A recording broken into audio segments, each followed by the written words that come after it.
ಸವದತ್ತಿಯ ಗಾಂಧಿ ಚೌಕದಲ್ಲಿ ಸತತವಾಗಿ 6 ದಿನದ ಕಾಲ ಪ್ರತಿಭಟನೆಯನ್ನು ಮಾಡ್ತಾ ಇದ್ದಾರೆ. ಈ ಪ್ರತಿಭಟನೆ ಯಾತಕ್ಕಾಗಿ ಮಾಡ್ತಾ ಇದ್ದಾರೆ, ಇವರ ಬೇಡಿಕೆ ಏನು ಮತ್ತು ಇವರ ಬೇಡಿಕೆಗೆ ಜನಪ್ರತಿನಿಧಿಗಳ ಪ್ರತಿಕ್ರಿಯೆ ಹೇಗಿದೆ ಏನು ಅನ್ನೋದನ್ನ ಮಾತಾಡ್ಸೋಣ ಬನ್ನಿ ವೀಕ್ಷಕರೇ. ಸರ್, ಮೊದಲನೇದಾಗಿ ನಮಸ್ಕಾರ. ತಮ್ಮ ಹೆಸರು, ತಮ್ಮ ಪರಿಚಯ. ನನ್ನ ಹೆಸರು ಫಕ್ರುದ್ದೀನ್ ನದಾಫ್ ಅಂತೇಳಿ, ಸವದತ್ತಿ ತಾಲೂಕಾ ರೈಲ್ವೆ ಹೋರಾಟ ಕ್ರಿಯಾ ಸಮಿತಿಯ ಕಾರ್ಯದರ್ಶಿ. ನಾನು ಈ ಸಂದರ್ಭದೊಳಗೆ ಇರೋದಂತಂದ್ರೆ, ಈಗ ಕಳೆದ 22ನೇ ತಾರೀಕಿನಿಂದ ಇಲ್ಲಿ ರೈಲ್ವೆ ಹೋರಾಟಕ್ಕಾಗಿ ಧರಣಿ ಸತ್ಯಾಗ್ರಹ ಮಾಡಾಕತ್ತೀವಿ. ಈ ಹೋರಾಟಕ್ಕೆ ಬಾಗಲಕೋಟೆಯ ರೈಲ್ವೆ ಹೋರಾಟಕ್ಕೆ ಬಾಗಲಕೋಟೆ ಕುರ್ಚಿ ಲೈನ್ ಏನಾಗೈತಿ ಅದು 30 ವರ್ಷ ಸತತವಾಗಿ ಹೋರಾಟ ಮಾಡಿ ಅದನ್ನು ಸ್ಯಾಂಕ್ಷನ್ ಮಾಡಿಸಿದಂಥ ಒಬ್ಬ ಧೀಮಂತ ಹೋರಾಟಗಾರ ಕುತುಬುದ್ದೀನ್ ಕಾಜಿ ಅವರು ಇಲ್ಲಿ ಬಂದ ನಮ್ಮನ್ನು ಸಂಪರ್ಕ ಮಾಡಿ ಇಲ್ಲಿ ಕುಂತರು. ಅವರಿಗೆ ಬೆಂಬಲವಾಗಿ ನಾವು ಸವದತ್ತಿಯ ತಾಲೂಕಿನ ಎಲ್ಲ ರೈಲ್ವೆ ಹೋರಾಟಗಾರರು ಎಲ್ಲ ಬಂದಿದ್ದೆ ಬೆಂಬಲಿಸಿ ನಾವು ಸತ್ಯಾಗ್ರಹನ ಮಾಡಾಕತ್ತೀವಿ. ಇದರ ಪ್ರಮುಖ ಬೇಡಿಕೆ ಏನಂತಂದ್ರೆ, ಇವತ್ತು ಇದು ಈ 2024 ಈ ಹೋರಾಟ ಆಗೈತಿ. ಅಲ್ಲಿಂದ ಹಿಡಿದ ಇಲ್ಲಿವರೆಗೆ ಅಂತಂದ್ರೆ ಹಿಂದೊಮ್ಮೆ ಆಗಿದ್ದ ಸರ್ವೆ ಕ್ಯಾನ್ಸಲ್ ಆಗಿತ್ತು. ಅದನ್ನು ಮರುಪರಿಶೀಲನೆ ಮಾಡೋದಕ್ಕೆ ನಾವು ಈಗ 1 ವರ್ಷದಿಂದ ಎಲ್ಲ ಅಧಿಕಾರಿಗಳನ್ನ ಸಂಸದರನ್ನ ಎಲ್ಲ ಭೇಟಿಯಾಗಿ ಇದನ್ನು ಮನವರಿಕೆ ಮಾಡಿ ಕೊಟ್ಟಿವಿ. ಇಲ್ಲಿ ಇಷ್ಟು ಟ್ರಾಫಿಕ್ ಐತಿ, ನೀವು ಮಾಡಲೇಬೇಕಂತ ಹೇಳಿ ಅವ್ರಿಗೆ ಮನವರಿಕೆ ಮಾಡಿ ಕೊಟ್ಟಿವಿ. ಅದರ ಆಧಾರದೊಳಗೆ ಕೇಂದ್ರ ಸರ್ಕಾರಕ್ಕೆ ರೈಲ್ವೆ ಅಧಿಕಾರಿಗಳು ಇದನ್ನು ಆಗಬೇಕಂತ ಈಗ ಕೇಂದ್ರ ಸರ್ಕಾರದ 2026 ಬಜೆಟ್ ಐತಿ. ಆ ಬಜೆಟ್ನೊಳಗೆ ಇದನ್ನು ರೀತಿ ನೀವು ಸೇರಿಸಲೇಬೇಕು ಅಂತ ತಿಳ್ಕೊಂಡು ಒತ್ತಾಯಿಸಿ ನಮ್ಮ ಸಂಸದರು ಎಲ್ಲರೂ ಇದನ್ನು ಮಾಡ್ಕೊಂಡೇ ಬರಬೇಕು. ಅಲ್ಲಿವರೆಗೆ ನಾವು ಹೇಳೋದಿಲ್ಲ ಅಂತ ತಿಳ್ಕೊಂಡು ಸತತವಾಗಿ ಅನಿರ್ದಿಷ್ಟಾವಧಿಯವರೆಗೆ ಈ ಸತ್ಯಾಗ್ರಹವನ್ನು ಮಾಡಕ್ಕೆ. ಸರ್, ಈ ಸವದತ್ತಿಯ ಸ್ಥಳೀಯರ ಸಹಕಾರ ಹೇಗಿದೆ? ಸ್ಥಳೀಯರು ಹೇಗೆ ನಿಮಗೆ ಬೆಂಬಲ ಕೊಡ್ತಾ ಇದ್ದಾರೆ? ಇಲ್ಲೇ ಸವದತ್ತಿ ಒಳಗೆ ಸಾಕಷ್ಟು ಸಂಘಟನೆಗಳದಾವು. ಈಗ ನಾವು ಸವದತ್ತಿ ತಾಲೂಕು ರೈಲ್ವೆ ಹೋರಾಟ ಕ್ರಿಯಾ ಸಮಿತಿ ಅಂತ ಏನೈತಿ, ನಮ್ಮ ಇದ್ರಾಗ ಸುಮಾರು 400-500 ಜನ ಅದಾರ. ಅವರೆಲ್ಲರೂ ಇಲ್ಲಿ ಬೆಂಬಲಕ್ಕೆ ನಿಂತಾರು ಈ ಹೋರಾಟಕ್ಕೆ. ಆಮೇಲೆ ಕರ್ನಾಟಕ ರಾಜ್ಯ ರೈತ ಸಂಘದವರು ಇಲ್ಲಿ ಬಂದಾರ. ಆಮೇಲೆ ಓಣಿ ಒಳಗಿರ್ತಕ್ಕಂಥ ಯುವಕ ಮಂಡಳಿಗಳು, ಆಮೇಲೆ ರೇಣುಕಾ ಸೈಲಿ ಗ್ರೂಪ್ ಅನ್ನುವಂಥ ಒಂದು ಗ್ರೂಪ್ನವರು ಬೆಂಬಲ ಕೊಟ್ಟರ. ರಾಜ್ಯ ರೈತ ಸಂಘ ಮತ್ತು ಕಾಮಧೇನು ಪುರುಷರ ಸ್ವಸಹಾಯ ಸಂಘದವರು ಭಾಳ ದೊಡ್ಡ ಪ್ರಮಾಣದೊಳಗೆ ಇದಕ್ಕೆ ತನು ಮನ ಧನದಿಂದ ಸಹಾಯ ಮಾಡಕತ್ತಾರ. ಅದೇ ರೀತಿ ಊರಾಗಿನ ವ್ಯಾಪಾರಸ್ಥರು, ವಿದ್ಯಾರ್ಥಿಗಳು ಮತ್ತು ಬೇರೆ ಬೇರೆ ಹಮಾಲಿ ಕಾರ್ಮಿಕರು ಇವರೆಲ್ಲರೂ ಬಂದ ಇಲ್ಲಿ ಬೆಂಬಲ ಕೊಟ್ಟರು. ಅಭೂತಪೂರ್ವವಾಗಿ ಸಾಕಷ್ಟು ಇಲ್ಲಿ ಬೆಂಬಲ ದೊರೆಯಕತ್ತೈತಿ. ಇದು ಅವ್ರ ಬೆಂಬಲ ಎಲ್ಲಿವರೆಗೆ ಐತಂದ್ರೆ, ಈ ಹೋರಾಟ ನೀವು ಕೈ ಬಿಡಬೇಡ್ರಿ, ಇದು ಯಾವುದೇ ಕಾರಣಕ್ಕೂ ನಾವು ಸ್ಯಾಂಕ್ಷನ್ ಮಾಡಿಸ್ಕೊಂಡ ಇದನ್ನು ಹೇಳಬೇಕು ಅನ್ನುವ ರೀತಿ ಒಳಗೆ ಇವತ್ತು ಬೆಂಬಲ ವ್ಯಕ್ತ ಆಗಕತ್ತೈತಿ. ಮತ್ತು ಇನ್ನೂ ದೊಡ್ಡ ಪ್ರಮಾಣದೊಳಗೆ ಬೆಂಬಲ ನಾವು ನಿರೀಕ್ಷೆ ಮಾಡಾಕತ್ತೀವಿ. ಸವದತ್ತಿ ಜನ ಎದ್ದೇಳ್ರಿ, ಎಲ್ಲಮ್ಮನ ಇದಕ್ಕೆ ಬರುವಂಥ ಭಕ್ತಾದಿಗಳು 1.5 ಕೋಟಿಗಿಂತ ಹೆಚ್ಚದಾರು. ಅದಕ್ಕೆ ಜನರಿಗೆ ಇದು ರೈಲ್ವೆ ಬೇಕು. ಬಸ್ಸುಗಳು ಭಾಳ ಸಿಕ್ಕಾಪಟ್ಟೆ ರಶ್ ಆಗ್ಯಾವು. ಗ್ಯಾರಂಟಿ ಯೋಜನೆ ಆದ್ಮೇಲೆ ಬಸ್ಸಿನ ಸಮಸ್ಯೆ ಭಾಳ ಆಗೈತಿ. ರೈಲ್ವೆ ಆದರೆ ಎಲ್ಲರಿಗೂ ಒಳ್ಳೇದಾಗ್ತೈತಿ ಮತ್ತು ಸವದತ್ತಿ ಅಭಿವೃದ್ಧಿನೂ ಅದ್ರಾಗ ಅಡಿಗೈತಿ. ಅದಕ್ಕೆ ದಯವಿಟ್ಟು ಜನರಿಗೆ ಬೆಂಬಲ ಕೊಡ್ರಿ ಅಂತ ತಿಳ್ಕೊಂಡು ನಾವು ಕೇಳೋದು. ಖಂಡಿತವಾಗಿ. ಅದೇ ರೀತಿ ಈ ಹೋರಾಟದ ಮುಂಚೂಣಿಯಲ್ಲಿರುವಂಥ ಕುತುಬುದ್ದೀನ್ ಕಾಜಿ ಅವ್ರನ್ನ ಮಾತಾಡ್ಸೋಣ. ಯಾಕಂದ್ರೆ ಈ ಹೋರಾಟದ ಕಾರಣೀಭೂತರವರು, ಈ ಹೋರಾಟದ ಶಕ್ತಿಯವರು.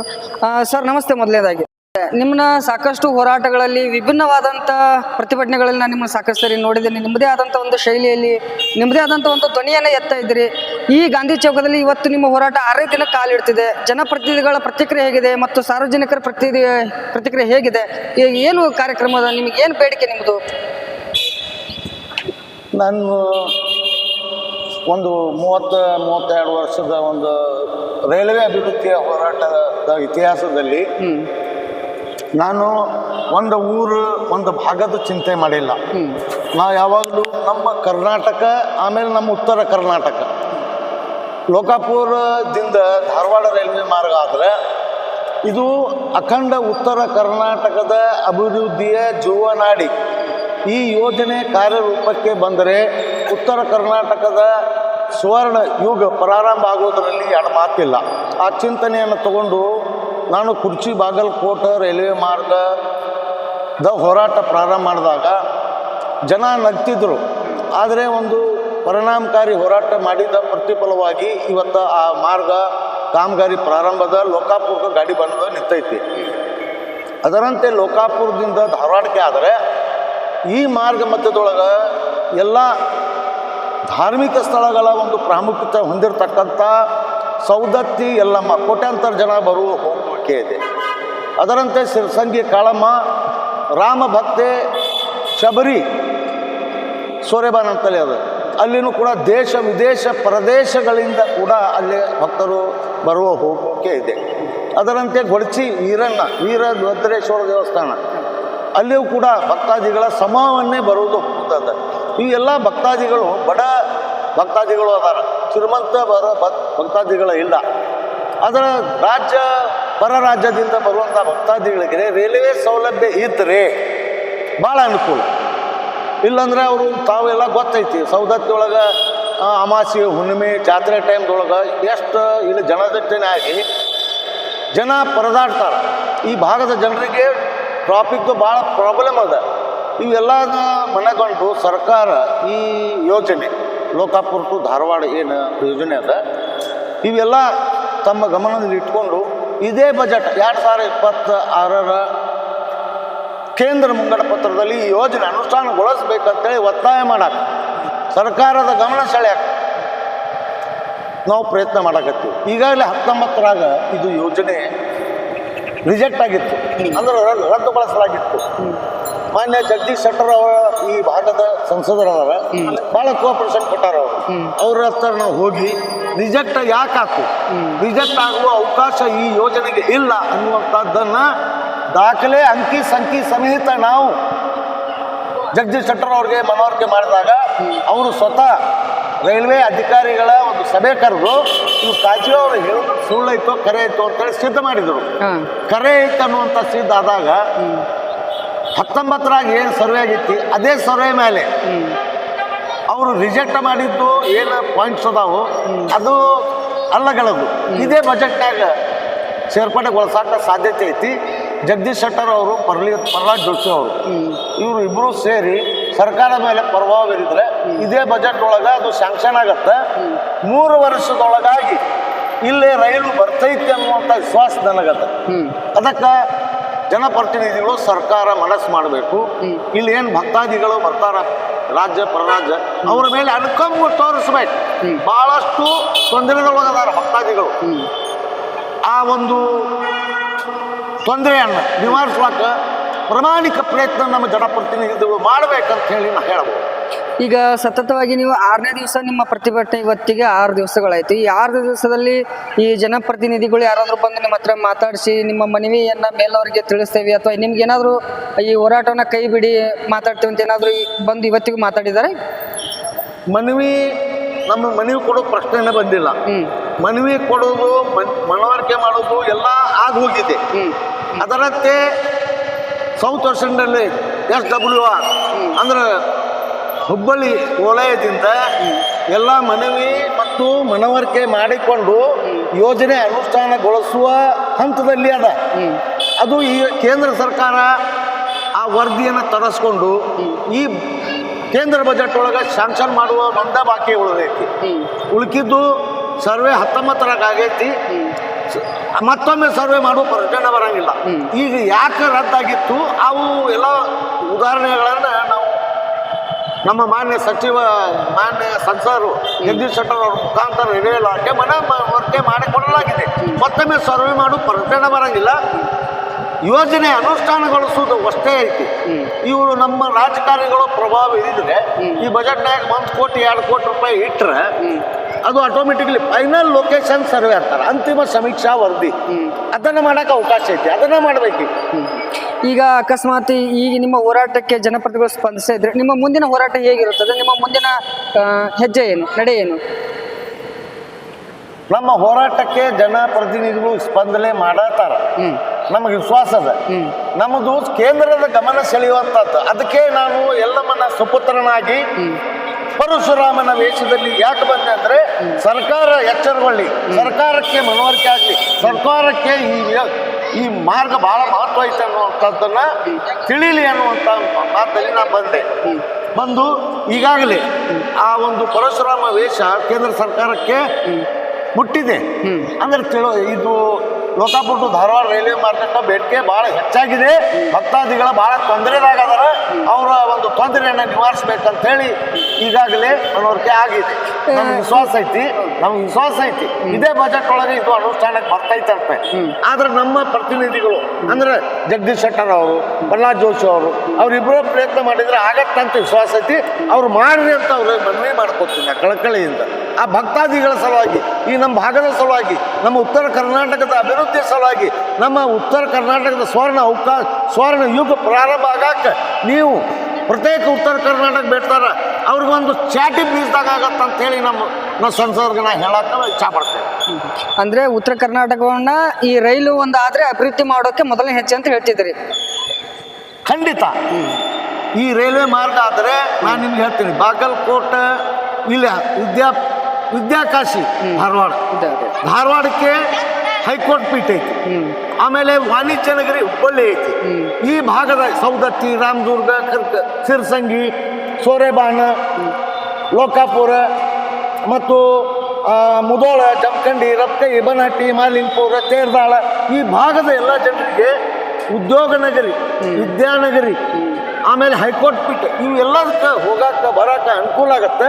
ಇದರಿಂದ ಉತ್ತರ ಕರ್ನಾಟಕದ ಒಂದು ದೊಡ್ಡ ಸಮಸ್ಯೆ ಪರಿಹಾರ ಆಗತ್ತೆ. ಇಲ್ಲಾಂದ್ರೆ ಪ್ರತ್ಯೇಕ ಕೇಳಕತ್ತಾರಲ್ಲ, ಅದಕ್ಕೆ ನಾವು ಉತ್ತೇಜನ ಕೊಟ್ಟಂಗೆ ಆಗತ್ತೆ ಸರ್ಕಾರ.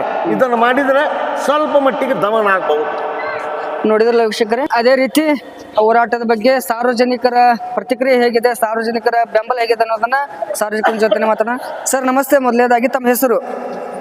ನಾವು ಬಸವರಾಜ್ ಗುರನವ್ರು ಅಂತೇಳಿ. ಹಾಂ, ಇದೇನು ರೈಲ್ವೆ ಹೋರಾಟ ಲೋಕಾಪುರದಿಂದ ಧಾರವಾಡಕ್ಕೆ ಮಾಡ್ಬೇಕಂತೇನು ಇದನ್ನು ಹಮ್ಮಿಕೊಂಡಾರಲ್ಲ, ಇದು ನಮ್ಮ ಸೌದತ್ತಿ ಎಲ್ಲಮ್ಮ ಇರೋದ್ರಿಂದ ಎಲ್ಲಮ್ಮನ ಜಾತ್ರೆಗೆ ಇಲ್ಲಿ ಬಂದು ನೀವು ಬರತ್ತೀನಿ ಅಂತೇಳಿ ಒಂದು 2-3 ತಿಂಗಳದಿಂದ ದೊಡ್ಡ ಜಾತ್ರೆ ಇಡ್ತೀವಿ. ಒಂದು 2-3 ಲಕ್ಷ ಜನ ಬರ್ತಿರ್ತಾರೆ. ಹಾಂ, ಆ ಇದರಿಂದ ಇದನ್ನು ಮಾಡೋದ್ರಿಂದ ನಮಗೆ ಅನುಕೂಲ ಐತಿ.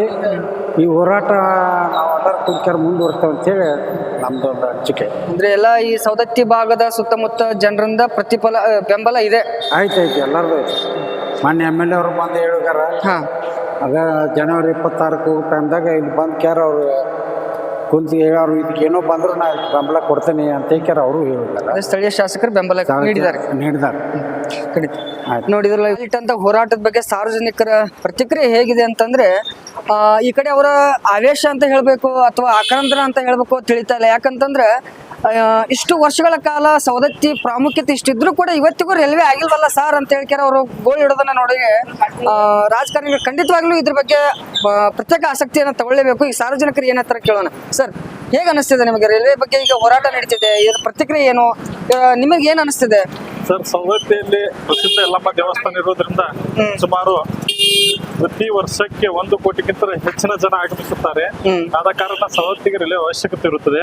ಮಹಾರಾಷ್ಟ್ರ ಹಾಗೂ ಗೋವಾ ರಾಜ್ಯದಿಂದ ಅನೇಕ ಭಕ್ತರು ಬರುತ್ತಾರೆ. ಆದ ಕಾರಣ ಸವದತ್ತಿಗೆ ರೈಲ್ವೆ ಆಗಬೇಕು. ಇದನ್ನ ಗಮನದಲ್ಲಿಟ್ಟುಕೊಂಡು ನಮ್ಮ ಹೆಮ್ಮೆಯ ಶಾಸಕರಾದ ವಿಶ್ವಾಸ ಅವರು ಅದನ್ನು ರೈಲ್ವೆ ತರಕ್ಕೆ ಹೆಚ್ಚಿನ ಒತ್ತಾಯನ ಮಾಡ್ತಾರೆ.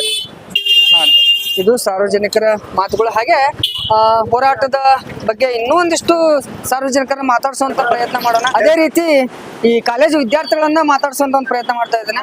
ಅಣ್ಣ, ತಮ್ಮ ಹೆಸರು ಮೊದಲನೇದಾಗಿ? ನನ್ನ ಹೆಸರು ಸಂಜಯ್ ಪತ್ತೆಪುರ ಅಂತ. ಹೌದಾ? ಸವದತ್ತಿ ಒಳಗೆ ಈಗ ರೈಲ್ವೆ ಬೇಕು ಅಂತೇಳಿ ಒಂದು ಪ್ರತಿಭಟನೆ ನಡೀತಿದೆ. ಇದ್ರ ನಿಮ್ಮ ಬಗ್ಗೆ ಅನಿಸಿಕೆ ಏನು?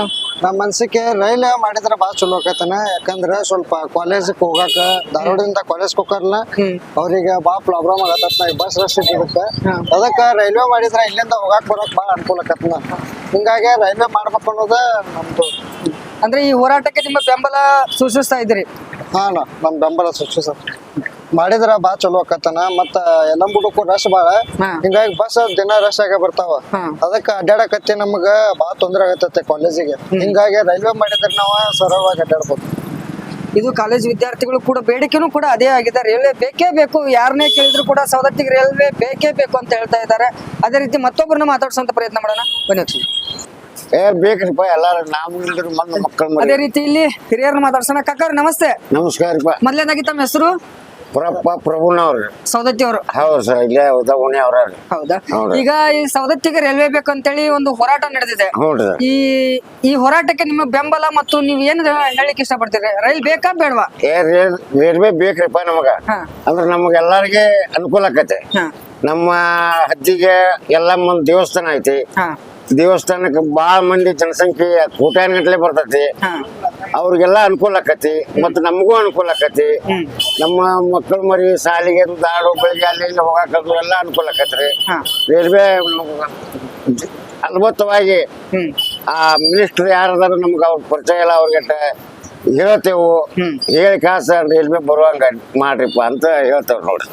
ಒಟ್ನಲ್ಲಿ ಸವದತ್ತಿಗೆ ರೈಲು ಬೇಕೇ ಬೇಕು. ಬೇಕೇ ಬೇಕ್ರಿ, ರೈಲ್ವೆ ಬೇಕೇ ಬೇಕ್ರಿ. ಸಾರ್ವಜನಿಕರ ಪ್ರತಿಕ್ರಿಯೆ ಹೀಗಿದೆ, ಸವದತ್ತಿಗೆ ಒಟ್ಟಿನಲ್ಲಿ ರೈಲು ಬೇಕು ಬೇಕು ಬೇಕು. ಈಗ ನೋಡೋಣ, ಮತ್ತೊಬ್ಬರನ್ನ ಮಾತಾಡ್ಸೋಣ. ಹೇಳಿದ್ರು ಕೂಡ ರೈಲು ಬೇಕು ಬೇಕು ಬೇಕು. ಯಾಕಂದ್ರೆ ಇದು ಒಂದು ದಿನದ ಹೋರಾಟ ಅಲ್ಲ, ಒಂದು ವರ್ಷದ ಹೋರಾಟ ಅಲ್ಲ, ನಿರಂತರ ಹೋರಾಟ ಮಾಡ್ಕೊಂಡು ರೈಲಿಗಾಗಿ ಬೇಡಿಕೆ ಇಟ್ಟಿದ್ದಾರೆ. ಅದೇ ರೀತಿಲಿ ಆಟೋ ಚಾಲಕರನ್ನ ಮಾತಾಡ್ಸೋಂತ ಮಾಡೋಣ. ಅಣ್ಣ, ನಿಮ್ಮ ಹೆಸರು? ನಾಗರಾಜ್ ಹಳ್ಳೂರ್. ಎಷ್ಟು ವರ್ಷದಿಂದ ಆಟೋ ಓಡಿಸ್ತಾ ಇದ್ರಿ? 5 ವರ್ಷದಿಂದ ಓಡಾಡ. ಈಗ ಸವದತ್ತಿಗೆ ರೈಲು ಬೇಕು ಅಂತ ಒಂದು ಹೋರಾಟ ನಡೀತಿದೆ, ಪ್ರತಿಭಟನೆ ನಡೀತಿದೆ. ಏನ್ ಅನಿಸ್ತಿದೆ ನಿಮಗೆ? ರೈಲ್ ಬೇಕಾ ಬೇಡವಾ, ಅಥವಾ ರೈಲ್ ಬೇಕಾದ್ರೆ ಯಾಕೆ ಬೇಕು? ಖಂಡಿತವಾಗ್ಲೂ ರೈಲ್ ಬೇಕು. ಯಾಕಂದ್ರೆ ನಮ್ಗ ಆಟೋ ಓಡಿಸೋದ ಒಂದು ಯಲ್ಲಂಗುಡ್ಡದಿಂದ ಸೀಟ್ಗಳು ಸಿಗ್ತಾವ. ಒಂದು ವ್ಯವಹಾರದಿಂದ ದೃಷ್ಟಿಯಿಂದ ನೋಡ್ಬೇಕಂತಂದ್ರೆ ನಮ್ದು ಇನ್ನೂ ಜಾಸ್ತಿ ಕಸ್ಟಮರ್ಸ್ ಬರ್ತಾರ. ಒಂದು ಒಳ್ಳೆ ಬೆಳವಣಿಗೆ ಆಗುತ್ತ, ಸವದತ್ತಿ ತಾಲೂಕು ಅಭಿವೃದ್ಧಿ ಆಗುತ್ತ. ಸೊ ಹಾಗಾಗಿ ನಮಗೂ ಕೂಡ ರೈಲ್ವೆ ಬೇಕೇ ಬೇಕು. ಒಟ್ನಲ್ಲಿ ರೈಲ್ ಬೇಕು ಬೇಕು ಬೇಕು. ಖಂಡಿತವಾಗ್ಲೂ ರೈಲ್ ಬೇಕೇ ಬೇಕು. ಬನ್ನಿ, ಇದು ನೋಡಿದ್ರಲ್ಲ ಆಟೋ ಚಾಲಕರ ಮನದಾಳದ ಮಾತು, ರೈಲು ಬೇಕು. ಹಾಗೆ ಮತ್ತೊಬ್ಬರು ಮಾತಾಡ್ಸೋಣ. ಸರ್ ನಮಸ್ತೆ. ನಮಸ್ತೆ. ಮೊದಲನೇದಾಗಿ ತಮ್ಮ ಹೆಸರು? ನಿಂಗರಾಜ್ ಬಸವರಾಜ್ ಅದಿಮಿನಿ ಸರ್. ಯಾವ್ರವರು? ಇಲ್ಲೇ ಎಡ್ರಾವಿ ಸರ್. ಈಗ ಸವದತ್ತಿಗೆ ರೈಲು ಬೇಕು ಅಂತ ಹೇಳಿ ಸವದತ್ತಿಯಲ್ಲಿ ಪ್ರತಿಭಟನೆ ಒಂದು ಹೋರಾಟ ಹಮ್ಮಿಕೊಂಡಿದ್ದಾರೆ. ಇದಕ್ಕ ತಮ್ಮ ಅನಿಸಿಕೆ, ಅಭಿಪ್ರಾಯ ಏನು? ತುಂಬಾ ಒಳ್ಳೇದು ಸರ್. ಯಾಕಂತಂದ್ರೆ ಸವದತ್ತಿಯಲ್ಲಿ ರೈಲ್ವೆ ಸಂಪರ್ಕ ಆಗ್ಬೇಕಾಗಿತ್ತು ಸರ್. ಯಾಕಂದ್ರೆ ಗ್ಯಾರಂಟಿ ಯೋಜನೆಯಿಂದ ಏನು ಜನರಿಗೆ ಸೇವೆ ಸಲ್ಲಿಸ್ತಾ ಇಲ್ಲ ಸರ್ ಇದು. ಅದ್ರ ಸಲುವಾಗಿ ರೈಲ್ವೆ ಸಂಪರ್ಕ ಆದ್ರೆ ಕಡಿಮೆ ವೆಚ್ಚದಲ್ಲಿ ಕೂಡ ಜನರಿಗೆ ತುಂಬಾ ಸೇವೆ ಒದಗಿ ಬರುತ್ತೆ ಸರ್ ಅದು. ಅದ್ರ ಸಲುವಾಗಿ ಇದೊಂದು ಹೋರಾಟ ಎಲ್ಲರೂ ಯೂಸ್ ಬರ್ಬೇಕು ಸರ್ ಅದು. ಇಲ್ಲ ಅಂತಂದ್ರೆ ಹಂಗೆ ಹಳೆ ಕಾಲದಿಂದನೂ ಕೂಡ ಹಿಂಗೆ ನಡೀತಾ ಇದೆ ಸರ್. ಇನ್ನಾದ್ರೂ ಕೂಡ ಜನ ಎತ್ತೆಚ್ಚಿಕೊಳ್ಬೇಕಂತ ನನ್ನ ಅನಿಸಿಕೆ ಸರ್. ಈಗ ರೈಲು ಆಗೋದ್ರಿಂದ ಈ ಯೂತ್ಗೆ, ನಿರುದ್ಯೋಗಿಗಳಿಗೆ ಒಂದು ಉದ್ಯೋಗ ಆಗುತ್ತೆ ಅಂತಾನು ಸಾರ್ವಜನಿಕರು ಹೇಳ್ತಿದ್ದಾರೆ. ಹೌದು ಸರ್, ನಿರುದ್ಯೋಗದಿಂದ ಎಷ್ಟೋ ವೇಕೆನ್ಸಿ ತುಂಬಿಕೊಳ್ತೇವೆ ಸರ್. ಅದರಿಂದ ಜಾಸ್ತಿ ವೇಕೆನ್ಸಿ ಆದಂತವೆ, ಜಾಸ್ತಿ ಉದ್ಯೋಗಾವಕಾಶಗಳು ದೊರೆಯುತ್ತೆ ಸರ್. ಎಷ್ಟೋ ಮಂದಿಗೆ ಆಹಾರದಿಂದನೂ ಸೌಲಭ್ಯಗಳು ದೊರೀತವೆ ಸರ್. ಅಂದ್ರೆ ಪ್ಲಾಟ್ಫಾರ್ಮ್ ಅಲ್ಲಿ ಆಹಾರ ಮಾಡ್ತೀವಿ. ಎಷ್ಟೋ ಮಂದಿಗೆ ಸವದತ್ತಿಯಲ್ಲಿ ಈಗ ಕಾಯಿಪಲ್ಲೆ ಆಗಲಿ ಏನೋ ಮಾಡ್ತಾರೆ ಸರ್. ಈಗ ಅದರಿಂದ ಕೂಡ ಎಷ್ಟೋ ಮಂದಿ ಪ್ಲಾಟ್ಫಾರ್ಮ್ಗಳಲ್ಲಿ ಏನೋ ಒಂದು ಆಹಾರದಿಂದ ಹೊಟ್ಟೆ ತುಂಬ್ಕೋತಾರೆ ಸರ್ ಜನ. ಅದು ಒಳ್ಳೇದು ಸರ್, ಎಲ್ಲರೂ ಬರ್ಬೇಕಾಗಿ ನನ್ನ ವಿನಂತಿ ಸರ್. ಅದು ಕೂಡ ರೈಲು ಆಗೋದ್ರಿಂದ ಎಲ್ಲಾ ರೀತಿಯಿಂದನೂ ಅನುಕೂಲ ಇದೆ ಅಂತ ಹೇಳ್ತೀವಿ. ಫುಲ್ ಸರ್ ಸೌಲಭ್ಯ, ನನ್ನ ಹೃದಯ ಪೂರ್ವಕವಾಗಿ ಫುಲ್ ಸೌಲಭ್ಯ ಇದೆ ಸರ್ ಅದು.